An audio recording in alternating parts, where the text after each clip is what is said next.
খেয়াল করো, পরমাণুর গঠন ষষ্ঠ অধ্যায়।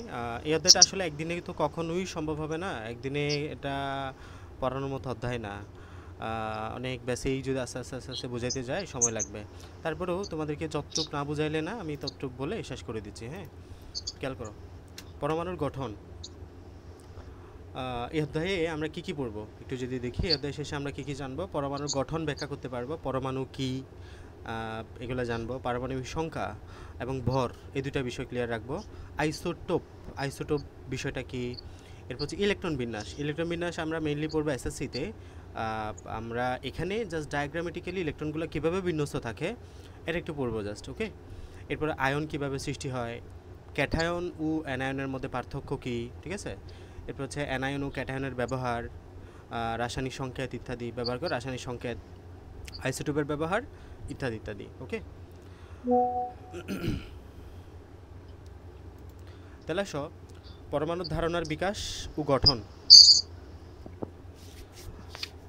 তোমরা জেনেছো যে পদার্থ ক্ষুদ্র কণা দ্বারা গঠিত। আমরা আমাদের চোখে যেই পদার্থগুলাই দেখি সবগুলো পদার্থই ক্ষুদ্র ক্ষুদ্র কণা দ্বারা গঠিত, ঠিক আছে। তোমার হাতে যদি এখন কলম থাকে, ওই কলমটাও তোমার ক্ষুদ্র ক্ষুদ্র কতগুলো পরমাণু বা কণা দ্বারা গঠিত। এই কণা দু রকমের হইতে পারে, একটা হচ্ছে অণু, একটা হচ্ছে পরমাণু।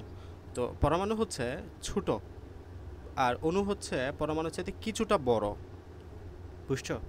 এই কয়েকটা পরমাণু মিলে একটা অণু গঠন করে, কয়েকটা পরমাণু মিলে কি গঠন করে, একটা অণু গঠন করে। আমি কোয়েশ্চেন করবো একটু পরপর, সো সবাই ভালো মতো করে মনোযোগী হও। একের অধিক পরমাণু পরস্পরের সাথে যুক্ত হয়ে অণু গঠন করে, মানে একাধিক পরমাণু পরস্পরের সাথে যুক্ত হয়ে অণু গঠন করে। ধরো অক্সিজেন, এটা একটা কি পরমাণু, এটা একটা পরমাণু। এই যে দুইটা অক্সিজেন যদি একসাথে হয় তাহলে অক্সিজেন অণু গঠন করে, অক্সিজেন অণু গঠন করে। তাহলে একাধিক পরমাণু একসাথে হয়ে কি গঠন করলো, অক্সিজেন অণু গঠন করলো না, এটাই। পদার্থের ক্ষুদ্রতম কণার বিষয়ে বিভিন্ন সময়ে বিজ্ঞানী ও দার্শনিকগণ নানা সময় নানা রকম মতবাদ ব্যক্ত করেছেন। গ্রিক দার্শনিক ডেমোক্রিটাস সর্বপ্রথম, ডেমোক্রিটাস খ্রিস্টপূর্ব 400 অব্দে সর্বপ্রথম পদার্থের ক্ষুদ্রতম কণা নিয়ে মতবাদ পোষণ করেন। তার মতে পদার্থের সকল ক্ষুদ্রতম কণায় অবিভাজ্য, মানে উনি বলতে চাচ্ছেন সকল যে ক্ষুদ্র কণাগুলো আছে এগুলো আর ভাঙা যাবে না, অবিভাজ্য, মানে ভাঙতে পারবে না। তিনি এই ক্ষুদ্রতম কণার নাম দেন পরমাণু বা অ্যাটম। এটার নাম কি দেন উনি, অ্যাটম। তো যার অর্থ হলো অবিভাজ্য, এই অ্যাটম শব্দের অর্থই হলো অবিভাজ্য। কিন্তু তার সমসাময়িক আরও দুজন বিজ্ঞানী, প্লেটো এবং এরিস্টটল, হ্যাঁ, প্লেটো এবং এরিস্টটল বলেন যে এগুলো আসলে অবিভাজ্য না, এগুলো তুমি চাইলে ভাঙতে পারবা, মানে ওনার সাথে দ্বিমত পোষণ করেন আর কি। তাহলে খেয়াল করো, ফার্স্টে ডেমোক্রিটাস সাহেব কি বলেছেন, ডেমোক্রিটাস সাহেব বলেছেন পদার্থের ক্ষুদ্রতম কণার নাম হচ্ছে পরমাণু, এবং উনি বলেন এই পরমাণুগুলো হলো অবিভাজ্য। কিন্তু পরবর্তীতে প্লেটো এবং এরিস্টটল সাহেব বলেন যে না, এগুলো অবিভাজ্য বলতে পারবা না, এগুলো হচ্ছে মূলত বিভাজ্য, মানে ভাঙা যাবে। এরিস্টটলের মতে পরমাণুসমূহ নিরবিচ্ছিন্ন, মানে কন্টিনিউয়াস, ভাঙা যাবে। একে যতই ভাঙা হোক না কেন পদার্থের ক্ষুদ্রতম কণাগুলো ক্ষুদ্র থেকে ক্ষুদ্রতর হতেই থাকবে, মানে ভাঙতেই পারবা তুমি, এটাই। তো 1803 সালে আসে জন ডাল্টন, আস্তে আস্তে আমরা আধুনিক যুগে যাচ্ছি। 1803 সালে জন ডাল্টন সাহেব পরীক্ষালব্ধ তথ্যের উপর ভিত্তি করে পদার্থের ক্ষুদ্রতম কণা সম্পর্কে বলেন পরমাণু হলো মৌলিক পদার্থের ক্ষুদ্রতম কণা, একে আর ভাঙা যায় না। তাহলে এখানে একটু তুমি সংজ্ঞা হিসেবে বলতে পারো পরমাণু কি। পরমাণু হলো মৌলিক পদার্থের ক্ষুদ্রতম কণা। মৌলিক পদার্থ মানে কি, মৌলিক পদার্থ মানে হলো যেই পদার্থের মধ্যে ওই পদার্থ ছাড়া আর কোনো পদার্থ নাই। ধরো একটা স্বর্ণের টুকরা, স্বর্ণের সংকেত হচ্ছে অরাম, হ্যাঁ, স্বর্ণের টুকরা, এই স্বর্ণের টুকরাকে তুমি যদি ভাঙো এখানে স্বর্ণ ছাড়া আর কিছুই পাবা না, এটা হচ্ছে একটা মৌলিক পদার্থ। স্বর্ণ একটা কি মৌলিক পদার্থ। তাহলে এই মৌলিক পদার্থের যে ক্ষুদ্রতম কণা আছে এই কণাকে বলতেছে উনি পরমাণু, ডাল্টন সাহেব এটা বলেন, ঠিক আছে, একে আর ভাঙা যায় না। ডাল্টনের এই মতবাদ সকলে গ্রহণ করেন, ফলে এরিস্টটলের মতবাদটি পরিত্যক্ত হয়। আসলে পরমাণু অবিভাজ্য নয়, ক্ষুদ্রতম কণিকাও নয়, পরমাণু বিভাজ্য। একে তুমি ভাঙতে পারবা, এই পরমাণুকে তুমি ভাঙতে পারবা। বাংলায় কী কী পাবা, বাংলায় তুমি এর মধ্যে ইলেকট্রন পাবা, প্রোটন পাবা, নিউট্রন পাবা। তাহলে পরমাণু আসলে কি, পরমাণু আসলে বিভাজ্য, পরমাণু আসলে কি বিভাজ্য, তুমি ভাঙতে পারবা। এদের মধ্যে ইলেকট্রন পাবা, প্রোটন পাবা, নিউট্রন পাবা। তো ডাল্টনের পরমাণুবাদের এই সীমাবদ্ধতা দূর করার জন্য পরবর্তীতে আরও অনেকে পরমাণু মডেলের প্রস্তাব করেন। আমরা রাদারফোর্ড এবং বোর পরমাণু মডেলের গ্রহণযোগ্যতা পাই, ঠিক আছে। আমরা রাদারফোর্ড এবং বোর পরমাণু মডেল সম্পর্কে বিস্তর পড়াশোনা করব মূলত এসএসসি এবং এইচএসসিতে, ঠিক আছে, এখানে অত কিছু বলা নেই। তাহলে দেখো এখানে কিছু কথাবার্তা বলা আছে যে, আচ্ছা কার মাইক্রোফোন অন করা যেন,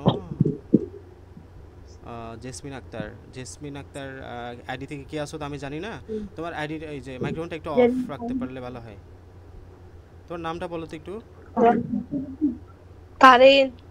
তারিন, তোমার এই যে মাইক্রোফোনটা অফ করো, অফ, মাইক্রোফোনটা বন্ধ রাখো। হ্যাঁ, যখন কোয়েশ্চেন করবা তখন অন করিও। এদিকে সাউন্ড হচ্ছে তো। তাহলে দেখো এই যে বোর এবং রাদারফোর্ডের পরমাণু মডেল আমরা পড়ি।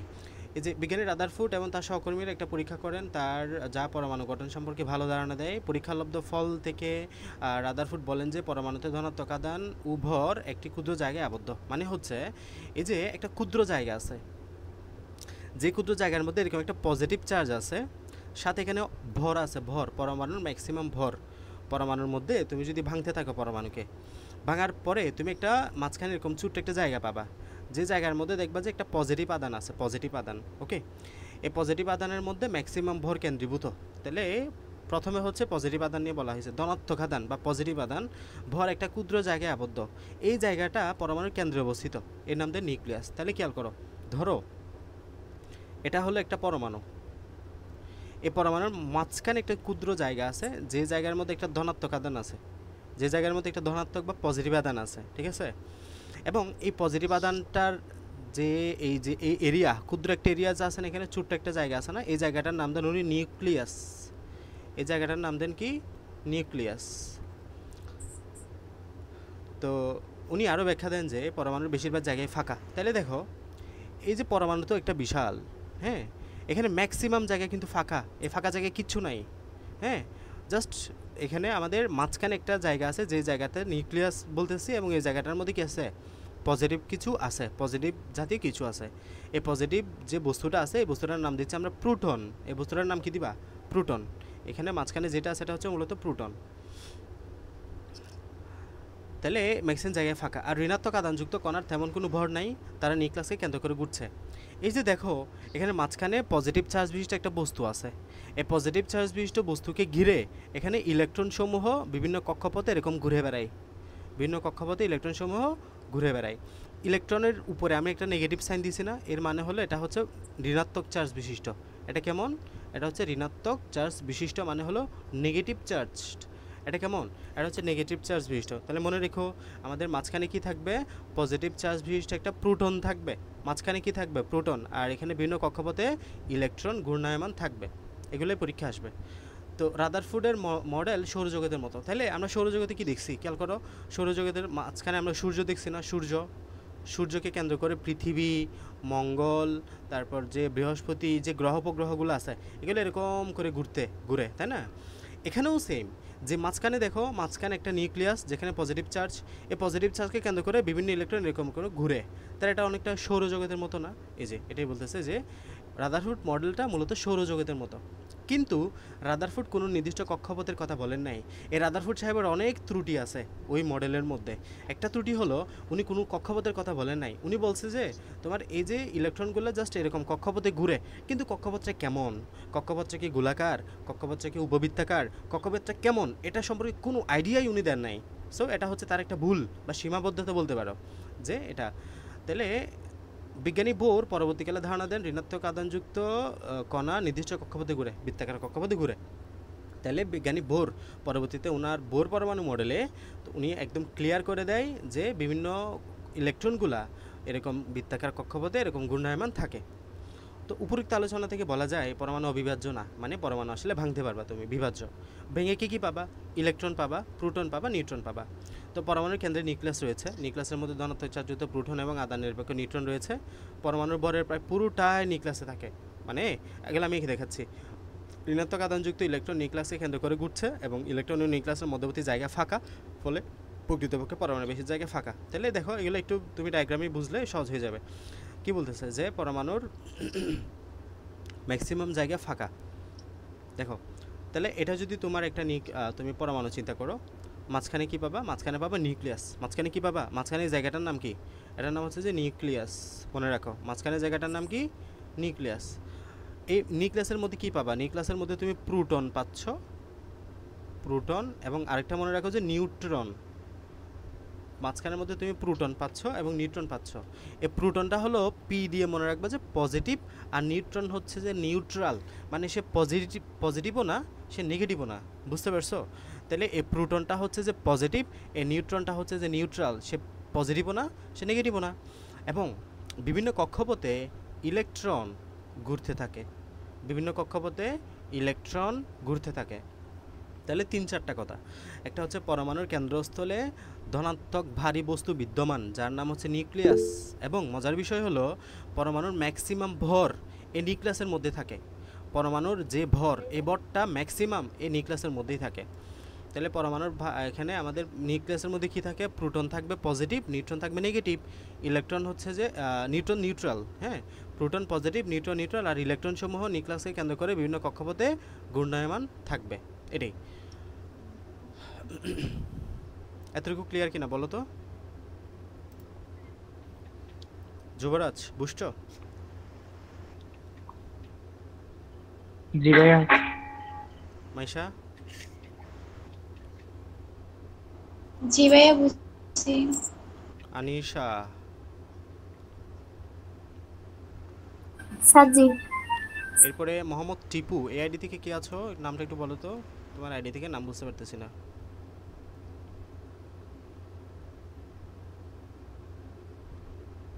মাইক্রোফোন অন করো।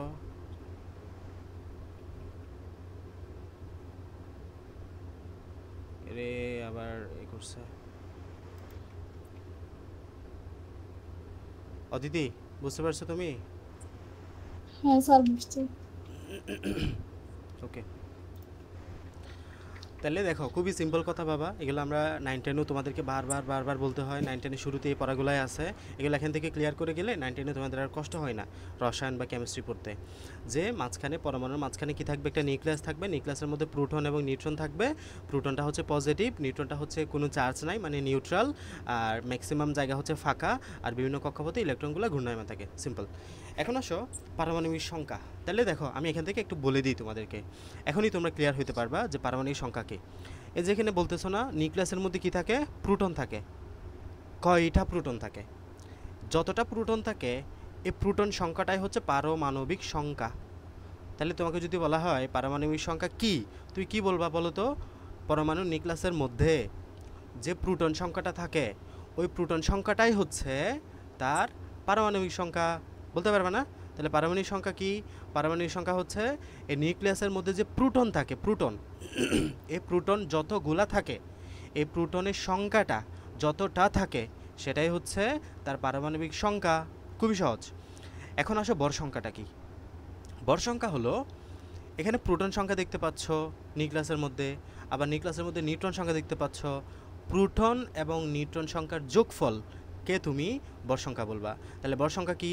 ভর সংখ্যা হচ্ছে প্রোটন সংখ্যা প্লাস নিউট্রন সংখ্যা। খুব কঠিন না। দেখো শুধু যদি বলা হয় পারমাণবিক সংখ্যা কি, তাহলে বলবা নিউক্লিয়াসের মধ্যে যতগুলো প্রোটন থাকে, ধর 10টা প্রোটন, তাহলে তার পারমাণবিক সংখ্যা 10। ধরো যে 5টা প্রোটন, তাহলে তার পারমাণবিক সংখ্যা 5। তাহলে যতটা প্রোটন থাকবে সেটাই হচ্ছে তার পারমাণবিক সংখ্যা। আর ভর সংখ্যা হলো এখানে যে প্রোটন সংখ্যা আছে এবং নিউট্রন সংখ্যা আছে, এই প্রোটন এবং নিউট্রন সংখ্যাকে যোগ করলে যেটা পাবা সেটাই হচ্ছে যে ভর সংখ্যা। বুঝতে পারছো? তাহলে ভর সংখ্যা হলো প্রোটন এবং নিউট্রন সংখ্যার যোগফল, মানে নিউক্লিয়াসের মধ্যে যা যা আছে সেটার যোগফলটাই হচ্ছে ভর সংখ্যা। তাহলে প্রোটন প্লাস নিউট্রন সংখ্যার যোগফলটাই হচ্ছে কি? ভর সংখ্যা। আর আইসোটোপ আমরা একটু বিস্তারিত জানতেছি, খেয়াল করো। তাহলে কোনো মৌলের আলাদা আলাদা পরমাণু রয়েছে, যেমন হাইড্রোজেন, হাইড্রোজেনের পারমাণবিক সংখ্যা হচ্ছে যে 1, তার মানে তার মধ্যে একটা প্রোটন আছে। তো হাইড্রোজেন গ্যাসের পরমাণু অক্সিজেন গ্যাসের পরমাণু থেকে আলাদা। একটি মৌলের পরমাণু থেকে আরেকটি মৌলের পরমাণুর আকার, ভর, ধর্মে পার্থক্য রয়েছে। কেন এই পার্থক্য? পরমাণুতে প্রোটন এবং ইলেকট্রনের সংখ্যার পার্থক্যের কারণে পরমাণুসমূহের মধ্যে পার্থক্য হয়ে থাকে। তাহলে কিসের জন্য পার্থক্য হয়? এই যে প্রোটন সংখ্যার পার্থক্য হয় কিংবা ইলেকট্রনের মধ্যে পার্থক্য হয়। আমি যদি বলি কার্বন হলো একটা যৌগ, একটা পরমাণু, অক্সিজেন হলো একটা পরমাণু, তাহলে তারা আলাদা আলাদা না? কেন আলাদা? কারণ তাদের মধ্যে প্রোটন সংখ্যার পার্থক্য আছে। কার্বনের প্রোটন সংখ্যা হচ্ছে যে 6 আর অক্সিজেনের প্রোটন সংখ্যা হচ্ছে যে 8। এই যে তাদের মধ্যে প্রোটন সংখ্যার পার্থক্য, এই জন্য তাদের মধ্যে পার্থক্য। বুঝতে পারছো? তো তোমরা জানো পরমাণু আধান নিরপেক্ষ। কেন আধান নিরপেক্ষ?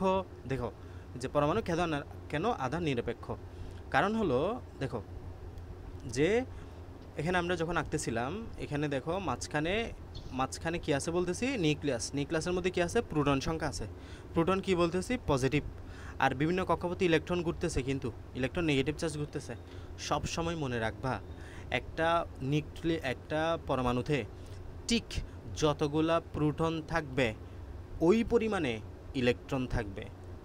তাহলে একটা পরমাণুর মধ্যে যদি 10টা প্রোটন থাকে, ওই পরমাণুতে ইলেকট্রনও থাকবে 10টা। একটা পরমাণুতে 15টা যদি প্রোটন থাকে, ওই পরমাণুতে ইলেকট্রন থাকবে 15টা। কথা বোঝা যাচ্ছে? তাহলে যতটা প্রোটন ততটা ইলেকট্রন। তাহলে খেয়াল করো, প্রোটন বলতেছো পজিটিভ চার্জ, ইলেকট্রন বলতেছো নেগেটিভ চার্জ। তাহলে পজিটিভ নেগেটিভকে আলটিমেটলি নিউট্রাল করে ফেলবে না? পজিটিভ নেগেটিভকে আলটিমেটলি নিউট্রাল বা প্রশমন করে ফেলবে না? এই যে পজিটিভ নেগেটিভকে নিউট্রাল করে ফেলবে, এজন্য পরমাণু সামগ্রিকভাবে আধান নিরপেক্ষ। আধান নিরপেক্ষ মানে হলো সে পজিটিভও না, সে নেগেটিভও না, সে নিউট্রাল। কেন? এই যে কারণ যতগুলো পজিটিভ ততগুলো নেগেটিভ, পজিটিভ নেগেটিভকে নিউট্রাল করে ফেলবে, এই জন্য নিরপেক্ষ হয়। বুঝতে পারছো? তাই পরমাণুতে ইলেকট্রন এবং প্রোটন সংখ্যা সমান থাকে। এই যে বললাম, এখানে 15টা প্রোটন পাইলে তুমি 15টা ইলেকট্রন পাবা, এটা মনে রাখিও। পরমাণুতে প্রোটন এবং ইলেকট্রন সংখ্যা সবসময় কি সমান। তবে কোনো মৌলের পরমাণুর বৈশিষ্ট্য বোঝার জন্য প্রোটন সংখ্যা ব্যবহার করা হয়। বৈশিষ্ট্য বোঝা বা পারমাণবিক সংখ্যা বোঝার জন্য আমরা প্রোটন সংখ্যা বা পারমাণবিক সংখ্যা ইউজ করি। তাহলে কোনো মৌলের একটি পরমাণুতে প্রোটনের সংখ্যাকে পারমাণবিক সংখ্যা বলা হয়। এই যে বললাম একটু আগে, নিউক্লিয়াসের মধ্যে যতগুলো প্রোটন থাকে, এই যে একটা পরমাণুর নিউক্লিয়াসের মধ্যে যতগুলো প্রোটন থাকবে, সেই সংখ্যাটাকে কি বলবা? পারমাণবিক সংখ্যা বলবা। হাইড্রোজেনের একটি পরমাণুতে একটি প্রোটন আছে, তার মানে পারমাণবিক সংখ্যা কত? 1। বুঝতে পারছো? তার মানে হাইড্রোজেন 1 মানে কি, তার মধ্যে একটা প্রোটন আছে। অক্সিজেনের একটি পরমাণুতে 8টা প্রোটন আছে, তার মানে অক্সিজেনের পারমাণবিক সংখ্যা কত? 8। তাহলে পারমাণবিক সংখ্যা থেকে আমরা কি কি তথ্য পাই খেয়াল করো। কার্বনের পারমাণবিক সংখ্যা ধরো যে 6, তার মানে কি, এই যে এখানে ধরতে পারো পারমাণবিক সংখ্যা যেহেতু প্রোটন সংখ্যা সমান, সুতরাং কার্বনের মধ্যে প্রোটন সংখ্যা কত? 6 আছে। একটি পরমাণুতে যেহেতু প্রোটন এবং ইলেকট্রনের সংখ্যা সমান, সুতরাং এটার ইলেকট্রন সংখ্যা কত? 6। কথা বুঝতেছো? তাহলে কোনো পরমাণুর পারমাণবিক সংখ্যা থেকে তুমি দুইটা তথ্য জানতে পারো। একটা হচ্ছে যে পারমাণবিক সংখ্যা ইজ ইকুয়াল টু যেহেতু প্রোটন সংখ্যা, মানে হলো পারমাণবিক সংখ্যা এবং প্রোটন সংখ্যা যেহেতু সমান, সুতরাং এখানে 6 পারমাণবিক সংখ্যা ইজ ইকুয়াল টু এই 6 হলো আবার প্রোটন সংখ্যা। আবার আমরা জানি প্রোটন সংখ্যা এবং ইলেকট্রন সংখ্যা সমান ইজ ইকুয়াল টু ইলেকট্রন সংখ্যা। কথা বুঝতেছো? তাহলে আমাকে একটা প্রশ্নের উত্তর দাও।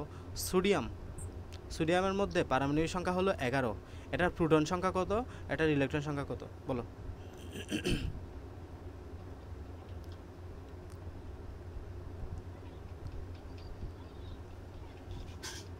যুবরাজ বলো।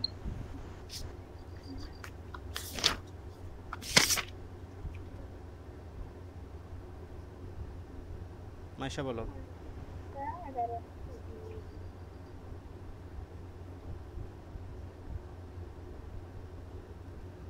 শুনতে পাচ্ছ না তোমরা? প্রশ্ন করলাম।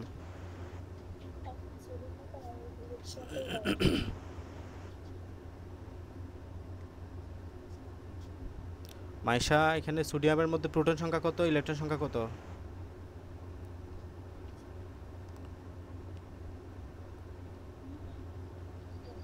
আনিশা,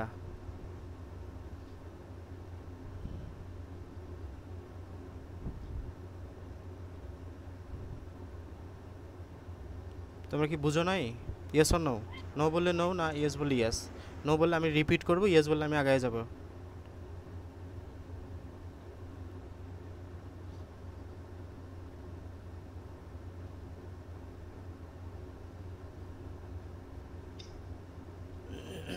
ভাইয়া বুঝছি।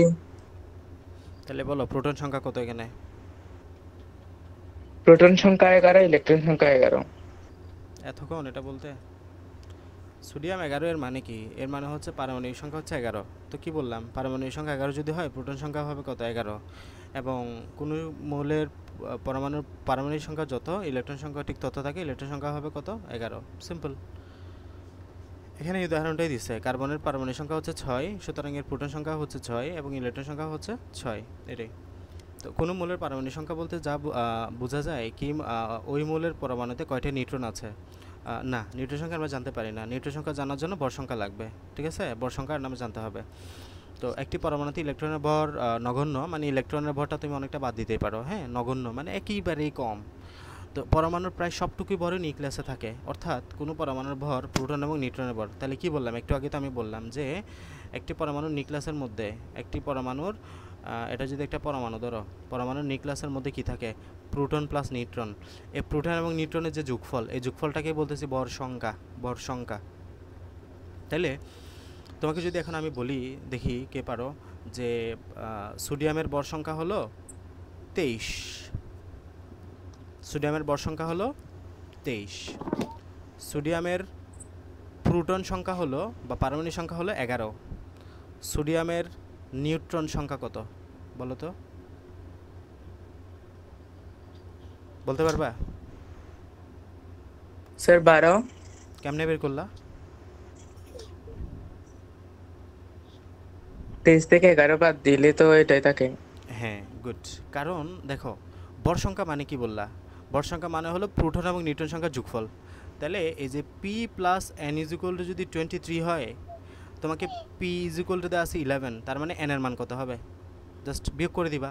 এই যে তাহলে P plus N is equal to যদি 23 হয়, N is equal to 23 minus P, তাহলে 23 মাইনাস পি এর মান প্রোটন সংখ্যা হলো 11, সিম্পল 12, সিম্পল।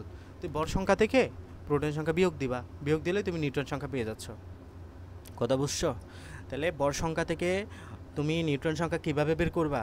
সিম্পল, পারমাণবিক সংখ্যাটা বিয়োগ দিবা, প্রোটন সংখ্যাটা বিয়োগ দিবা, প্রোটন সংখ্যা বিয়োগ দিলেই তুমি নিউট্রন সংখ্যা পেয়ে যাচ্ছ।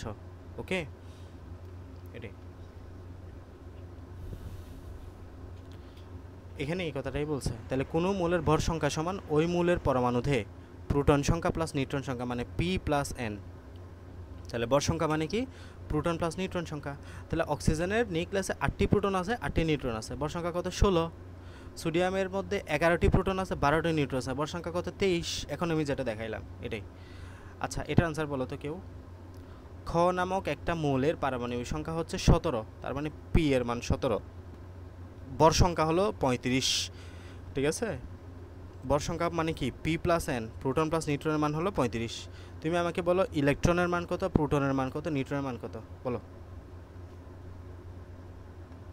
এগুলোই পরীক্ষা আসবে ঘুরে ফিরে। মাইশা বলতে পারবা? স্যার 18। দাঁড়াও দাঁড়াও, আগে প্রোটন ইলেকট্রন সংখ্যা বলো কত।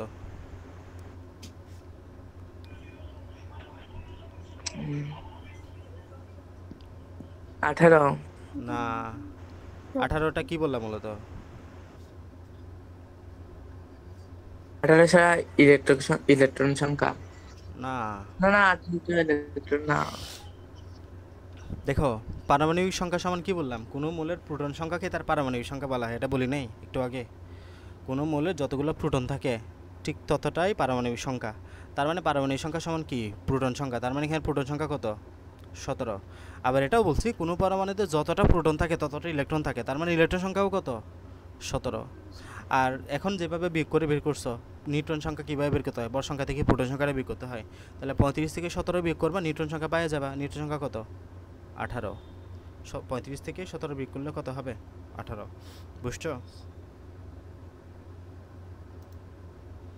যুবরাজ? বুঝছো কি না? বুঝছি। মাইশা, তোমার মাইক্রোফোনটা অন করো তো। তুমি বুঝতেছো নাকি আমি জানি না? জি স্যার, বুঝছি। তুমি বুঝে থাকলে আমাকে এটা বলো দেখি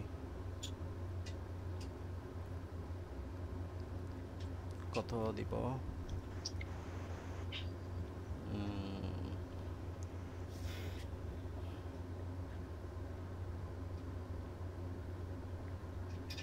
ক্লোরিনের ভর হচ্ছে 35.5, ঠিক আছে। পারমাণবিক সংখ্যা হচ্ছে 17, এটা হচ্ছে ভর, পারমাণবিক সংখ্যা। তুমি আমাকে বলো তো প্রোটন সংখ্যা কত আগে বলো। 17। 17, কারণ হলো কোনো পরমাণুতে যতটা প্রোটন ততটা পারমাণবিক সংখ্যা। ওকে, ইলেকট্রন সংখ্যা কত? 17। 17, কেন? কারণ যতটা প্রোটন থাকে ঠিক ততটা ইলেকট্রন থাকে। গুড। এরপরে বলো নিউট্রন সংখ্যা কত?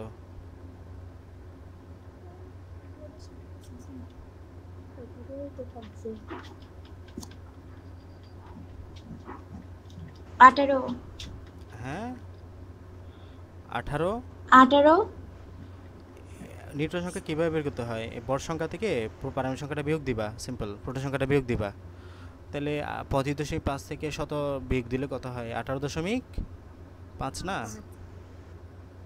বুঝছো? জি স্যার। ওকে। অদিতি বোঝা যাচ্ছে? হ্যাঁ তারিন বুঝতেছো কি না?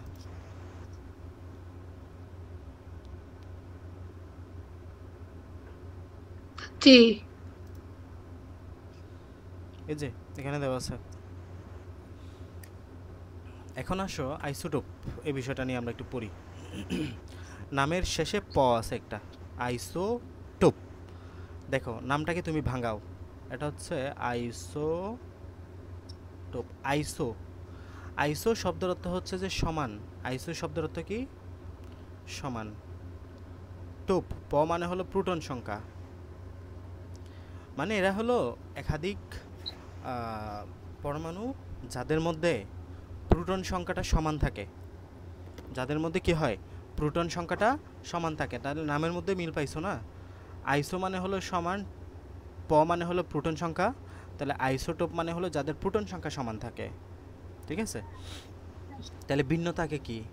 ভিন্নতাকে হলো নিউট্রন সংখ্যা। নিউট্রন সংখ্যা তাদের মধ্যে ভিন্ন হয়ে যায়। বুঝছো? তাহলে আইসোটোপ এমন একটা পরমাণু, এমন কিছু পরমাণু বোঝায় যাদের ক্ষেত্রে প্রোটন সংখ্যা সমান বা নিউট্রন সংখ্যা ভিন্ন। ঠিক আছে? তাহলে প্রতিটি মৌলের একটি পরমাণুতে নির্দিষ্ট সংখ্যক প্রোটন এবং ইলেকট্রন সংখ্যা থাকে, কিন্তু একটি মৌলের সকল পরমাণুর ভর এক নাও হতে পারে, মানে ভর ভিন্ন হতে পারে। যেমন হাইড্রোজেনের সকল পরমাণুতে একটি করে প্রোটন, একটি করে ইলেকট্রন থাকে। কিন্তু দেখো তো, এটা হচ্ছে হাইড্রোজেনের, এই যে এটা একটা প্রোটন আছে না এখানে, পজিটিভ কয়টা? একটা, তার মানে এটা হচ্ছে হাইড্রোজেন, বোঝাচ্ছে। এখানেও প্রোটন একটা, তার মানে হাইড্রোজেন। এখানেও প্রোটন একটা, হাইড্রোজেন। বাট এর মধ্যে আমাদের কোনো নিউট্রন নাই। এর মধ্যে কোনো কি নাই? আমাদের কোনো নিউট্রন নাই। বাট এটার মধ্যে নিউট্রন আছে একটা, এটার মধ্যে নিউট্রন দুইটা। তার মানে আমাদের এই যে এখানে বর সংখ্যার পার্থক্য হয়ে গেছে। নিউট্রন সংখ্যার ভিন্নতার কারণে বর সংখ্যার পার্থক্য হয়ে গেছে। খেয়াল করো, এখানে প্রোটন সংখ্যা কত? 1, নিউট্রন সংখ্যা কত? 0, বর সংখ্যা কত তাহলে? 1, 1 + 0 = 1। এখানে কত? খেয়াল করো, প্রোটন সংখ্যা কত? 1, নিউট্রন সংখ্যা কত? 1, বর সংখ্যা কত? তাহলে 2। এখানে প্রোটন সংখ্যা কত? 1, নিউট্রন সংখ্যা কত? 2, বর সংখ্যা কত? 3। তাহলে দেখো প্রোটন সংখ্যা সব জায়গায় 1 1 1, প্রোটন সংখ্যা একই না, এই জন্য বলতেছি আইসোটোপ। প্রোটন সংখ্যা একই, এই জন্য বলতেছি আইসোটোপ। আবার নিউট্রন সংখ্যা এখানে 0, আবার এখানে 1 হয়ে গেছে, এখানে 2 হয়ে গেছে, তার মানে নিউট্রন সংখ্যা ভিন্ন হয়ে গেছে। এই নিউট্রন সংখ্যার ভিন্নতার জন্য বর সংখ্যা পাল্টে গেছে। দেখো এখানে বর সংখ্যা 1, এখানে 2, এখানে 3। বর সংখ্যা যেখানে 1 ওটাকে বলবা যে প্রোটিয়াম, এটার নাম কি? প্রোটিয়াম। যেখানে 2 এখানে বলবা ডিউটেরিয়াম, যেখানে 3 ওইখানে বলবা ট্রিট্রিয়াম। বুঝছো? তাহলে হাইড্রোজেনের 3টা আইসোটোপ নিয়ে আমরা পড়াশোনা করতেছি। একটা হলো প্রোটিয়াম যেখানে বর সংখ্যা 1, একটা হলো ডিউটোরিয়াম যেখানে বর সংখ্যা 2, একটা হলো ট্রিট্রিয়াম যেখানে বর সংখ্যা 3। তাহলে হাইড্রোজেনের কয়টা আইসোটোপ? 3টা। কি কি? প্রোটিয়াম, ডিউটোরিয়াম, ট্রিট্রিয়াম। প্রোটিয়ামের বর কত? 1, ডিউটোরিয়ামের বর কত? 2, ট্রিট্রিয়ামের বর কত? 3। ঠিক আছে? আনিশা বলো হাইড্রোজেনের আইসোটোপ কয়টা হোক, কী কী?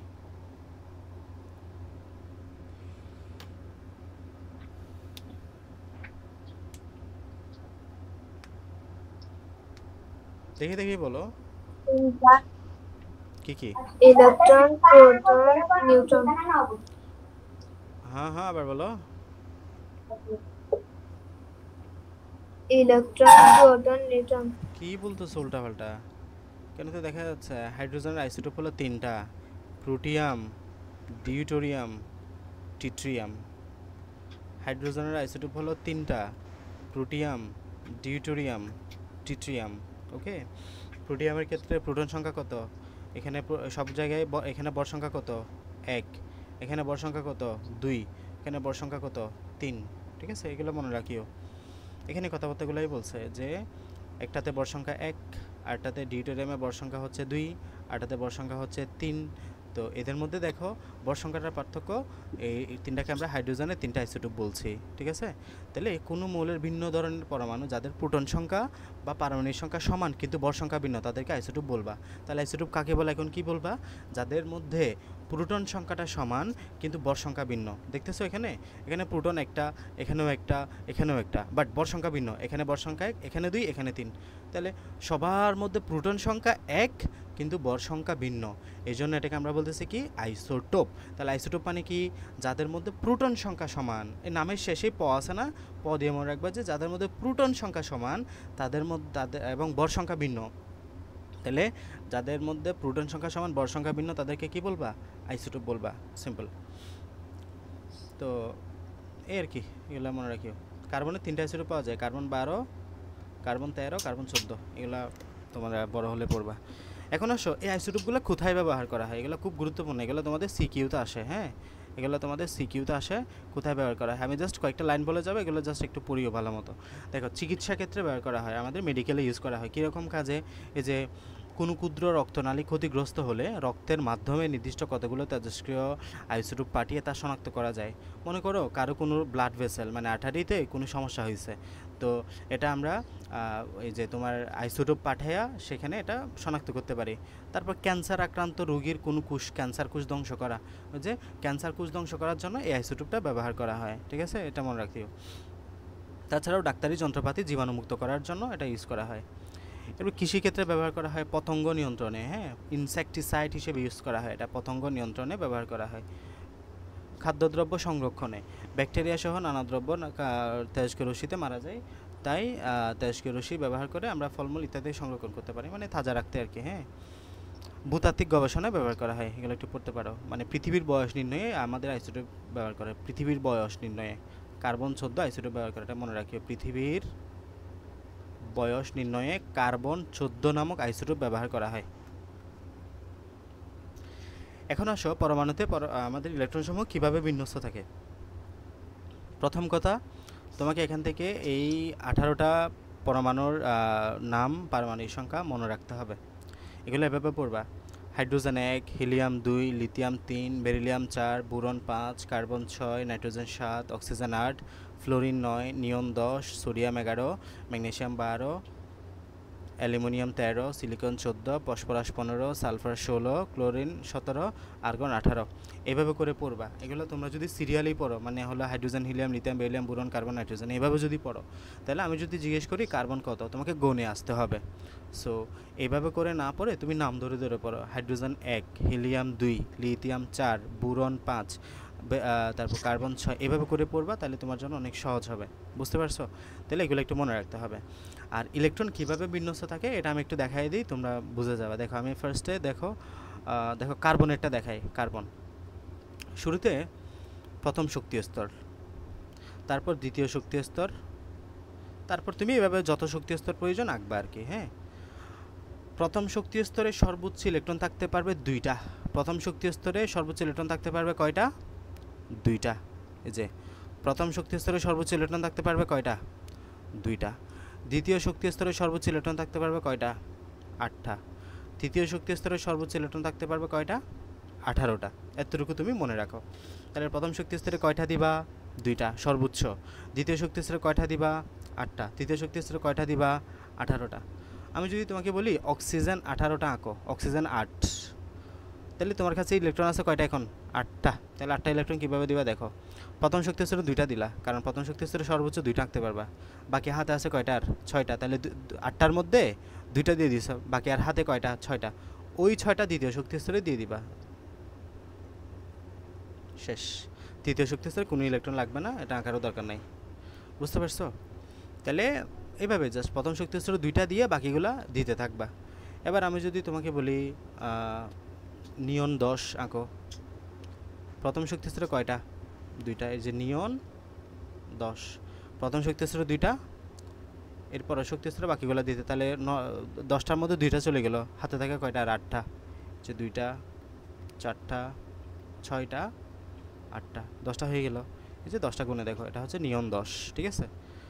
তাহলে আমাকে সোডিয়াম এখানে দেখো, এই যে সোডিয়ামের চিত্রটা আঁকছে, প্রথম শক্তি স্তরে 2টা, তাহলে সোডিয়াম কত? 11 না? 11টা ইলেকট্রন বসাইতে হবে। প্রথম শক্তি স্তরে 2টা দিল, তাহলে বাকি থাকে কোনটা? বাকি থাকে কয়টা? আর 9টা।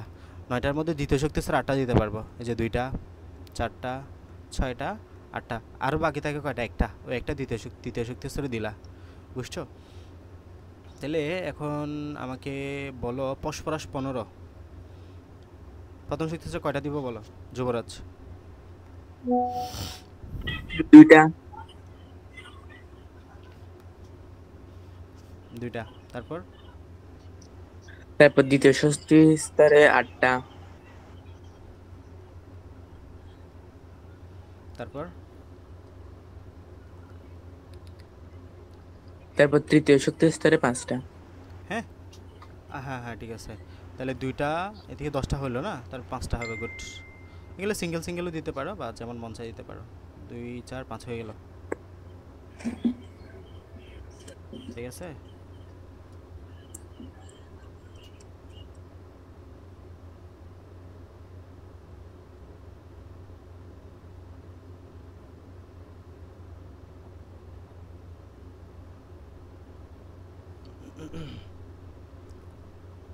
বাকিরা বুঝছো? মাইশা বোঝা যাচ্ছে?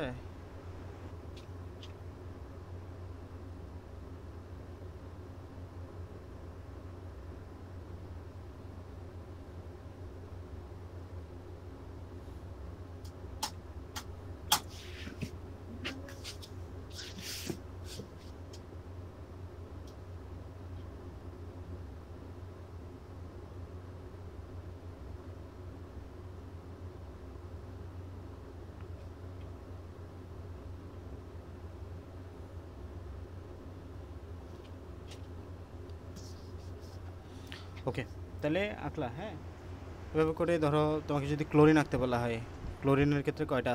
ক্লোরিন 17 না? তাহলে 17টা ফিল আপ করো। কীভাবে ফিল আপ করবা? 17 প্রথম শক্তি স্তরে 2টা দিলা, পরের শক্তি স্তরে 8টা দিলা, কয়টা হলো? 10টা। এরপরে শক্তি স্তরে বাকি 7টা দিয়ে দিবা। 17টা ফিল আপ। 2 4 6 7, এই যে 17 ফিল আপ। এভাবে করে ইলেকট্রন বিন্যাস করবা আর কি। হ্যাঁ, আর আরও উপরের ক্লাসে গেলে বাকিগুলো জানবা, ঠিক আছে। আচ্ছা, এখন আমি বললাম কি তোমাকে, প্রথম শক্তি স্তরে ইলেকট্রন থাকবে কয়টা? 2টা। তৃতীয় শক্তি স্তরে ইলেকট্রন থাকবে কয়টা? 8টা। তৃতীয় শক্তি স্তরে থাকবে কয়টা? 18টা। কীভাবে করলাম? হ্যাঁ, এটা করলাম মূলত 2n² একটা সূত্র দিয়ে। 2n² এর একটা সূত্র দিয়ে, যেখানে n এর মান হলো প্রথম শক্তি স্তরের জন্য n এর মান 1, এই যে n এর মান 1, দ্বিতীয় শক্তি স্তরের জন্য n এর মান 2, তৃতীয় শক্তি স্তরের জন্য n এর মান 3, চতুর্থ বললে n এর মান 4, পঞ্চম বললে n এর মান 5, মানে যত বলো তত। তাহলে বলো প্রথম শক্তি স্তরে তুমি ইলেকট্রন ধারণ ক্ষমতা বের করতে চাচ্ছ, তাহলে এখানে n এর মান কত দিবা? 2 ইন্টু n² মানে হলো 1², তার মানে 2 ওকে 2টা। এই যে কয়টা ইলেকট্রন? 2টা। আর এখানে যদি বলা হয় n এর মান 2, মানে দ্বিতীয় শক্তি স্তর, তাহলে কত দিবা? 2², 2 দুগুণে 4। এই যে দেখো 2 2 দুগুণে 4, 4 দুগুণে কত হবে? 8। তার মানে দ্বিতীয় শক্তি স্তরে ইলেকট্রন ধারণ ক্ষমতা কত? 8টা। তৃতীয় শক্তি স্তরে কত? তাহলে n = 3 বসাবা না? 3², তাহলে 3 3 9, 2 × 9 = কত? 18। এই যে 18টা। কথা বুঝছো? তাহলে আমাকে এখন বলো, আমি চতুর্থ নম্বর শক্তি স্তরে টোটাল কতটা ইলেকট্রন দিতে পারবো? ক্যালকুলেশন করো দ্রুত খাতায়, আনসারটা বলো। জাস্ট 32। 32, very good. কীভাবে বের করছো? 2 ইন্টু n² এর জায়গায় কত বসাবা? 2 ইন্টু n² এর জায়গায় 4, যেহেতু চতুর্থ নম্বর শক্তি স্তর, তাহলে 4², 4 ছাড়া 16, গুণন 2, 16 দুগুণে কত? 32, ঠিক আছে। এভাবে করে আমরা 2n² সূত্র দিয়ে বের করি। তাহলে পঞ্চম শক্তি স্তর বের করলে 2n², তাহলে 2 ইন্টু n মানে হলো 5², 5 5 25, 25 গুণন 2 50, ঠিক আছে। আমরা যদি এতটুকু কখনোই যাই না, আমরা 18 অবধি সীমাবদ্ধ রাখি। হ্যাঁ, তোমরা এসএসসিতে গেলে এগুলো আরও বিস্তারিত জানবা, কীভাবে আমরা আসলে এখানে ব্যতিক্রম আছে কিছু। 18 নম্বরের পরে গেলে ব্যতিক্রমগুলো শুরু হয়, ঠিক আছে। আচ্ছা, তো এগুলাই হচ্ছে মূলত ইলেকট্রন বিন্যাস, এবং এখানে যে কথাবার্তাগুলো বলা হয়েছে এগুলো। হ্যাঁ, এই যে 2n² সূত্রের মতো n এর মান 1 2 3 4 হতে পারে, সর্বোচ্চ সংখ্যা ইলেকট্রন থাকতে পারে। হ্যাঁ, এই 3টা ইলেকট্রন থাকতে পারে, এই আর কি, এগুলো বলা হয়েছে। প্রথম শক্তি স্তরে 2টা, দ্বিতীয় শক্তি স্তরে 8টা, তৃতীয় শক্তি স্তরে 18টা। কীভাবে? এই যে 2n² সূত্রের মতে। তো এই কক্ষপথগুলোকে শক্তি স্তর বলা হয়। এই যে এখানে আমাদের যে কক্ষপথে ইলেকট্রনগুলো থাকতেছে, এই কক্ষপথগুলোকে আমরা কি বলতেছি, এক একটা শক্তি স্তর বলতেছি। হ্যাঁ, তো এই আর কি। তো সোডিয়ামের ক্ষেত্রে আমরা ইলেকট্রোবিন্যাস দেখলাম, এগুলো আশা করি পারবা এখন, তাই না? এখন তোমাদের এখন যে হোমওয়ার্কটা থাকবে এটা হচ্ছে প্রত্যেকে 1 থেকে 18 নাম্বার মৌল পর্যন্ত আগে মুখস্থ করবে এখন ক্লাস শেষ হওয়ার পরে। এরপরে এখানে যে পারমাণবিক সংখ্যা আছে ওই পারমাণবিক সংখ্যা পরে ইলেকট্রন বিন্যাসের ডায়াগ্রামগুলো আঁকবা। এই যেখানে ডায়াগ্রাম দেখতেছো না, এই ডায়াগ্রামগুলো তুমি হাইড্রোজেনের জন্য একটা আঁকলা, লিথিয়ামের জন্য, তার হিলিয়ামের জন্য, বেরিলিয়ামের জন্য, বোরনের জন্য, এইভাবে 18টা ডায়াগ্রাম আঁকবা। 18 ডায়াগ্রাম এঁকে গ্রুপে পোস্ট করবা, গ্রুপে দিয়ে দিবা, ঠিক আছে, ছবি তুলে। এখনই কাজটা করবা ক্লাস শেষ হওয়ার পরেই, তাহলে ভালো পড়া হবে। এরপর আসো, তাহলে ইলেকট্রন বিন্যাসের মৌলিক ধর্ম আশা করি বুঝছো যে প্রথম শক্তি স্তরে তুমি 2টা দিতে পারবা, দ্বিতীয় শক্তি এরপরে আস্তে আস্তে যাবে, এই আর কি, এগুলো এখানে বলা হয়েছে মূলত। এখন আমরা জানবো কিভাবে আদান তৈরি হয়, হ্যাঁ, বা ক্যাটায়ন অ্যানায়ন তৈরি হয়, এটা একটু খেয়াল করো। দেখো আমরা পড়তেছি কত, দেখো সোডিয়াম 11, সর্বশেষ কক্ষপথে ইলেকট্রন কয়টা আছে দেখো। প্রথম কক্ষপথে 2টা, দ্বিতীয় কক্ষপথে 8টা, কয়টা হলো 10টা, তৃতীয় কক্ষপথে কয়টা হবে, 1টা, ঠিক আছে, 11টা। দেখো প্রত্যেক পরমাণুর একটা টেন্ডেন্সি থাকে, প্রত্যেক পরমাণুর একটা আকাঙ্ক্ষা থাকে, তারা সর্বশেষ কক্ষপথে 8টা ইলেকট্রন ফিল আপ করবে। কয়টা? 8টা। মানে সবার লাস্ট কক্ষপথে তাদের 8টা ইলেকট্রন ফিল আপ থাকবে, এটা হচ্ছে সবার আকাঙ্ক্ষা থাকে, একটা সবার ইচ্ছা থাকে, ঠিক আছে। তো এখন এই সোডিয়াম পরমাণু যদি অষ্টক ফিল আপ করতে চায়, এটাকে বলি আমরা অষ্টক ফিল আপ। এই সোডিয়াম পরমাণু যদি 8টা ইলেকট্রন ফিল আপ করতে চায় সর্বশেষ শক্তি স্তরে, তার কাছে 2টা পদ্ধতি আছে। একটা হলো সেই সর্বশেষ শক্তি স্তরে তার এখন আছে ইলেকট্রন 1টা, বাকি কয়টা ইলেকট্রন লাগবে বলো তো? অষ্টক ফিল আপের জন্য 8টা ইলেকট্রন করার জন্য বাকি কয়টা ইলেকট্রন লাগবে? 7টা। 7টা। তাহলে তার কাছে একটা কাজ হলো বাইরে থেকে 7টা ইলেকট্রন নেওয়া, এটা একটা কাজ। বাইরে থেকে কয়টা ইলেকট্রন নিতে হবে? 7টা। আরেকটা পদ্ধতি হলো সে এত কিছু করবে না, লাস্টে যে একটা ইলেকট্রন আছে ওইটা দিয়ে দিবে, দিয়ে দিলে লাস্ট কক্ষপথে এটা হয়ে যাবে। বাট এখানে তো অষ্টক ফিল আপ, দেখো 2 4 6 8, 8টা ইলেকট্রন ফিল আপ, তাহলে তখন সে খুশি। তাহলে বাইরে থেকে 7টা ইলেকট্রন নেওয়া সহজ নাকি ওই একটা ইলেকট্রন দিয়ে দেওয়া সহজ? কোনটা সহজ বলো তো? একটা ইলেকট্রন দিয়ে দেওয়া। একটা ইলেকট্রন দেওয়া সহজ। তাহলে সোডিয়াম কি করবে? ওই একটা ইলেকট্রন ছেড়ে দিবে। এই যে দেখো সোডিয়াম ওই একটা ইলেকট্রন ছেড়ে দিয়ে কিসে পরিণত হবে এখন খেয়াল করো। সোডিয়ামের মধ্যে প্রোটন সংখ্যা কত ছিল বলো তো? সোডিয়াম পারমাণবিক সংখ্যা কত? 11। তার মানে প্রোটন সংখ্যা কত? 11। ইলেকট্রন সংখ্যা কত ছিল? 11, ঠিক আছে। সোডিয়াম প্রোটন সংখ্যা কত? 11। ইলেকট্রন সংখ্যা কত? 11। এটা আমরা পড়ে আসছি, এই যে এই চার্টের মধ্যে দেওয়া আছে। সোডিয়াম কত নাম্বারে আছে? 11। দেখো সোডিয়াম 11 নাম্বার। এখন সে একটা ইলেকট্রন ছেড়ে দিল, তার মানে দেখো প্রোটন সংখ্যা কিন্তু আগের মতোই আছে। প্রোটন সংখ্যা কত? 11। বাট ইলেকট্রন সংখ্যা কত হয়ে গেল বলো তো? একটা ইলেকট্রন ছেড়ে দেওয়ার পরে ইলেকট্রন সংখ্যা এখন কত হয়ে গেল? 10টা হয়ে গেল। প্রোটন সংখ্যা একটা বেশি না? প্রোটন মানে কি পজিটিভ না? ওই পজিটিভটাকে উপরে আমরা প্লাস আকারে লিখি, তাহলে এটা হচ্ছে যে ধনাত্মক আয়ন। এটা হচ্ছে ধনাত্মক আয়ন বা ক্যাটায়ন। এটাকে কি বলবা? এটাকে বলবা যে ক্যাটায়ন। এভাবে আয়ন তৈরি হয়, ক্যাটায়ন তৈরি হয়। কথা বুঝতে পারছো? তাইলে যখন কোনো পরমাণু ইলেকট্রন ত্যাগ করে তখন সেটা কিসে পরিণত হয়? ক্যাটায়নে পরিণত হয়। যখন কোনো পরমাণু ইলেকট্রন ত্যাগ করে তখন সেটা ক্যাটায়নে পরিণত হয় বা ধনাত্মক আয়নে পরিণত হয়। আমি আরেকটা উদাহরণ দিই, ধরো ক্যালসিয়াম। ক্যালসিয়াম ক্যালসিয়ামের সর্বশেষ কক্ষপথে 2টা ইলেকট্রন আছে, তোমরা এঁকে দেখবা। ক্যালসিয়াম কত? 20। তো ক্যালসিয়ামের সর্বশেষ কক্ষপথে 2টা ইলেকট্রন আছে। তো ক্যালসিয়াম সে 2টা ইলেকট্রন ত্যাগ করে ক্যালসিয়াম 2+ এ পরিণত হয়। কেন 2+? ক্যালসিয়ামের প্রোটন সংখ্যা 20, ইলেকট্রন সংখ্যাও 20। সে যখন 2টা ইলেকট্রন ত্যাগ করে দিয়েছে, প্রোটন সংখ্যা 20টাই আছে, বাট ইলেকট্রন সংখ্যা কত হয়ে 18। তাহলে 2টা প্রোটন বেশি না? এই যে জন্য 2+ লিখছি, বুঝছো? তার মানে যতগুলো ইলেকট্রন দান করবে ততটা প্লাস। আর যদি কেউ গ্রহণ করে, এখন আমরা গ্রহণের বেলায় আসি। ধরো ক্লোরিন আঁকলাম, ক্লোরিন বা ফ্লোরিন আঁকলাম। ফ্লোরিন 7, 9। দেখো ফ্লোরিন 9, ইলেকট্রন বিন্যাস করো তো। প্রথম কক্ষপথে 2টা, দ্বিতীয় কক্ষপথে 7টা হবে, তাহলে 2 4 6 7। তাহলে এটা যদি অষ্টক ফিল আপ করতে যায়, 8টা ইলেকট্রন ফিল আপ করতে যায়, তার কাছে পদ্ধতি কেমন আছে? হয় সে 7টা ইলেকট্রনই দিয়ে দিতে হবে কাউরে, না হয় ওই একটা ইলেকট্রন বাইরে থেকে সামহাও নিতে হবে।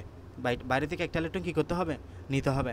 তাহলে সে সোডিয়াম বাইরে থেকে একটা ইলেকট্রন নিবে, তাহলে তার কাছে একটা সহজ পদ্ধতি না, তাহলে নিয়ে সে কিসে পরিণত হবে দেখো, ফ্লোরিন ওই বাইরে থেকে একটা ইলেকট্রন নিবে, নিয়ে ফ্লোরিন মাইনাসে পরিণত হবে। তাহলে দেখো ফ্লোরিনের মধ্যে প্রোটন ছিল যে 9টা, ইলেকট্রন ছিল যে 9টা, বাট সে একটা ইলেকট্রন এখন নতুন করে গ্রহণ করছে। ফ্লোরিন 9টা ঠিক আছে, প্রোটন 9টা ঠিক আছে, বাট ইলেকট্রন হয়ে গেছে 10টা, ইলেকট্রন একটা বেশি না, এই জন্য আমরা উপরে একটা মাইনাস লিখলাম। তার মানে গ্রহণ করলে আমরা মাইনাস লিখি, আর ছেড়ে দিলে প্লাস লিখি, এটা জাস্ট মাথায় রাখিও। ছেড়ে দিলে আমরা কি লিখি, প্লাস লিখি, গ্রহণ করলে আমরা মাইনাস লিখি। ছেড়ে দিলে ক্যাটায়নে পরিণত হয়, গ্রহণ করলে অ্যানায়নে পরিণত হয়। এটাকে আমরা কি বলতেছি, অ্যানায়ন বলতেছি। কথা বুঝছো? তাহলে কেউ যদি ইলেকট্রন গ্রহণ করে এটাকে কি বলবা, অ্যানায়ন বলবা। এটা কিসে পরিণত হয়, অ্যানায়নে পরিণত হয়। কথা বুঝছো? তাহলে কেউ যদি ইলেকট্রন ত্যাগ করে সেটা কিসে পরিণত হয়, ক্যাটায়নে পরিণত হয়। কেউ যদি ইলেকট্রন গ্রহণ করে সে কিসে পরিণত হয়, অ্যানায়নে পরিণত হয়। ঠিক আছে, এটাই। তাহলে এভাবে ক্যাটায়ন এবং অ্যানায়ন আমরা বুঝি। এখানে খেয়াল করো, এই যে কথাবার্তাগুলো আমি যতগুলো কথা বলছি এখানে সব বলা আছে যে কম বা ইলেকট্রন থাকে তাহলে সে পরমাণু ইলেকট্রন গ্রহণ বা অন্য পরমাণুকে ইলেকট্রন দিয়ে বা অন্য কোনো সাথে কাউকে ভাগাভাগি করে সর্বাধিক স্থিতিশীল অবস্থা আছে চাই। যেমন সোডিয়াম পরমাণু সর্বোচ্চ শক্তি হচ্ছে প্রথম শক্তি হচ্ছে 2টা, দ্বিতীয় শক্তি হচ্ছে 8টা, তৃতীয় শক্তি হচ্ছে 1টা ইলেকট্রন বিদ্যমান। তো এটা কি স্থিতিশীল, মানে একটা ইলেকট্রন 2টা ইলেকট্রন থাকলে তারা স্থিতিশীল না। তো কী করবে, তৃতীয় শক্তি হচ্ছে মাত্র 1টা ইলেকট্রন থাকায় এটি বেশ সক্রিয়, খুব স্থিতিশীল না। কীভাবে এটি স্থিতিশীলতা অর্জন করতে পারে, সোডিয়াম পরমাণু যদি একটা ইলেকট্রন অন্য কোনো পরমাণুকে দিয়ে দিতে পারে, তাহলে সোডিয়াম পরমাণুর শক্তি হচ্ছে 2টা, দ্বিতীয় শক্তি হচ্ছে 8টা ইলেকট্রন থাকে, এটি স্থিতিশীল অবস্থা। মানে খেয়াল করো এখানে আঁকলাম না আমরা, যে করে ফেলছি। তাহলে সোডিয়ামের সর্বশেষ কক্ষপথে 8টা ইলেকট্রন, দ্বিতীয় শক্তি স্তরে 8টা ইলেকট্রন ছিল, তৃতীয় শক্তি স্তরে 1টা ইলেকট্রন ছিল। তাহলে তৃতীয় শক্তি স্তরে 1টা থাকলে সে সক্রিয় থাকতেছে, হ্যাঁ, অ্যাক্টিভ। তো এভাবে থাকা যাবে না, সে কী করবে, 1টা ইলেকট্রন দিয়ে দিবে, দ্বিতীয় শক্তি স্তরে 8টা ইলেকট্রন নিয়ে সে ভালো থাকবে।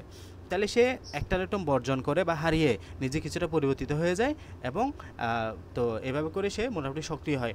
এখন খেয়াল করো, আমরা জানি পরমাণুটা আধান নিরপেক্ষ ছিল, তো পরমাণুর মধ্যে ইলেকট্রন প্রোটন সংখ্যা সমান থাকে। সো এটার জন্য আমরা কি লিখি, সোডিয়ামের উপর একটা প্লাস দেই। এই জন্য এই যে পরমাণু আধান নিরপেক্ষ, কিন্তু সোডিয়াম পরমাণু একটা ইলেকট্রন হারিয়ে আধান নিরপেক্ষ থাকে না, এটা থাকে না, তখন তাকে আমরা বলি আধানযুক্ত, এবং এটাকে বলি অ্যানায়ন। তো একটি ইলেকট্রন হারানোর পরে সোডিয়াম পরমাণু তার আধান নিরপেক্ষ নেই, এটা আধানযুক্ত হয়ে যায়, মানে চার্জযুক্ত হয়ে যায়। এরকম হলে আধানযুক্তকে আমরা আয়ন বলি। এটাকে আমরা বলি আয়ন, যে আয়ন ধনাত্মক আধান আছে তাকে আমরা ক্যাটায়ন বলি। যে আমরা সোডিয়াম প্লাস, এটাকে কি বলতেছি, ক্যাটায়ন বলতেছি। এটা ধনাত্মক আধান না, ধনাত্মক বা পজিটিভ হলে এটাকে ক্যাটায়ন বলবা, ঋণাত্মক বা নেগেটিভ হলে এটাকে অ্যানায়ন বলবা। ঠিক আছে, তাহলে আয়ন দুই প্রকার, একটা হচ্ছে ক্যাটায়ন, একটা হচ্ছে অ্যানায়ন। ঠিক আছে, ক্যাটায়ন আর একটা হচ্ছে অ্যানায়ন। তাহলে সোডিয়াম পরমাণু ক্যাটায়নে পরিণত হয়েছে। সেমভাবে ফ্লোরিনের ক্ষেত্রে দেখো, ফ্লোরিনের উদাহরণে দেখলাম 2 এবং 7। তো সর্বশেষ শক্তি স্তরে 8টা ইলেকট্রন করতে হবে না, 8টা ইলেকট্রন করলে 1টা ইলেকট্রন নিবে সে, 8টা ইলেকট্রন করার জন্য। দ্বিতীয় শক্তি স্তরে 8টা ইলেকট্রন নাই, তাহলে সর্বাধিক কি স্থিতিশীল অবস্থায় যেতে ফ্লোরিন পরমাণুকে কী করতে হবে, এটা কি সোডিয়াম পরমাণুর মতো ইলেকট্রন অন্যকে দিয়ে দিবে না, 7টা ইলেকট্রন দেওয়া বেশ কঠিন, মানে 7টা ইলেকট্রন দিতে পারবে না। তাহলে সে 1টা ইলেকট্রন গ্রহণ করবে কারো কাছ থেকে নিতে, তাহলে বরং ক্লোরিন পরমাণু যদি 1টা ইলেকট্রন কারো কাছ থেকে নিতে পারে তাহলে সে আরও স্থিতিশীল হতে পারে, কারণ এটি দ্বিতীয় শক্তি স্তরে 8টা ইলেকট্রন থাকবে। দেখা যাক, একটি ইলেকট্রন যদি কারো কাছ থেকে পায় তাহলে সেটা আধান নিরপেক্ষ থাকে না, আধানযুক্ত হয়ে যাবে। তো এটা ঋণাত্মক আধানযুক্ত হবে, এবং এটাকে আমরা বলি অ্যানায়ন। তাহলে ঋণাত্মক আধানযুক্ত হলে তাকে আমরা কি বলবা, তাকে আমরা অ্যানায়ন বলবো। দেখো তাহলে সোডিয়াম 1টা ইলেকট্রন দান করলো, সোডিয়াম আয়নে পরিণত হলো। ফ্লোরিন ওই দেখো, এখন যদি আমরা বন্ধনের বিষয় বলি, ফ্লোরিন ওই ইলেকট্রনটা গ্রহণ করলো এবং ফ্লোরিন মাইনাসে পরিণত হলো। এই যে সোডিয়াম মানে হলো ক্যাটায়ন, ফ্লোরিন মানে হলো অ্যানায়ন, পরস্পরের সাথে যুক্ত হয়ে আলটিমেটলি সোডিয়াম ফ্লোরাইড নামক একটা লবণ তৈরি করলো। ঠিক আছে, এভাবে যদি সোডিয়াম এবং ক্লোরাইড পরস্পরের সাথে যুক্ত হয় তাহলে সোডিয়াম ক্লোরাইড লবণ তৈরি হয়, যেটা হচ্ছে খাবার লবণ, আমরা যেটা খাই। ঠিক আছে, এটা একটা যৌগ। তাহলে এইভাবে আর কি, একটা ক্যাটায়ন তৈরি হবে ধনাত্মক আধান, একটা অ্যানায়ন তৈরি হবে, ক্যাটায়ন এবং অ্যানায়ন পরস্পরের সাথে যুক্ত হয়ে একটা বন্ধন তৈরি হবে। এগুলো তোমরা পরবর্তী ক্লাসে আসলে জানবা। ঠিক আছে, এতটুকু জানলে হবে আপাতত। শেষ অধ্যায়টা। বলো বুঝছো কি না?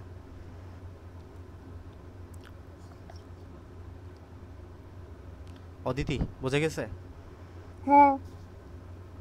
মাইশা? জি ভাইয়া বুঝছি। যুবরাজ, আনিশা, বুঝছি। তারিন? হ্যাঁ। বুঝছি। বুঝলে খুবই ভালো, না বুঝলে পড়ে নিও আবার। হ্যাঁ, তাহলে দেখো আমরা অধ্যায়টা কী কী পড়লাম। আমরা শুরুর দিকে এটা মিনিমাম 2-3টা ক্লাসে নেওয়ার কথা, আমি একটা ক্লাসে দেখাই দিছি যেহেতু সময় কম। ফার্স্টে পরমাণু নিয়ে জানলাম, পরমাণু কি, পরমাণু হচ্ছে প্রত্যেক ক্ষুদ্রতম কণা, পরমাণু অণু, এই দুইটা বিষয় জানলাম।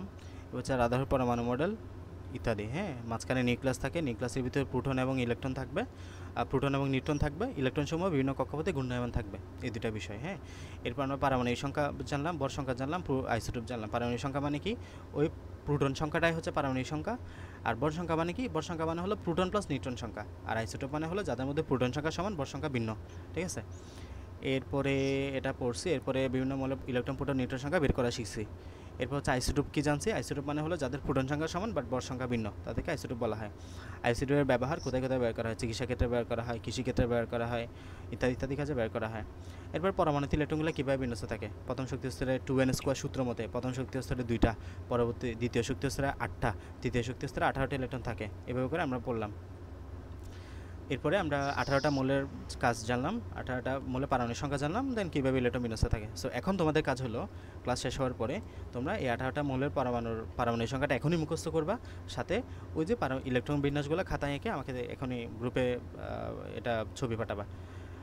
এরপরে আর কি আদান নিয়ে জানছো। আদান মানে হলো যে কেউ যখন ইলেকট্রন ছেড়ে দেয় তখন সে পজিটিভ আদানে পরিণত হয়, কেউ যখন ইলেকট্রন গ্রহণ করে সে নেগেটিভ আদানে পরিণত হয়। পজিটিভ আদানকে ক্যাটায়ন বলে, নেগেটিভ আদানকে অ্যানায়ন বলে। ওকে।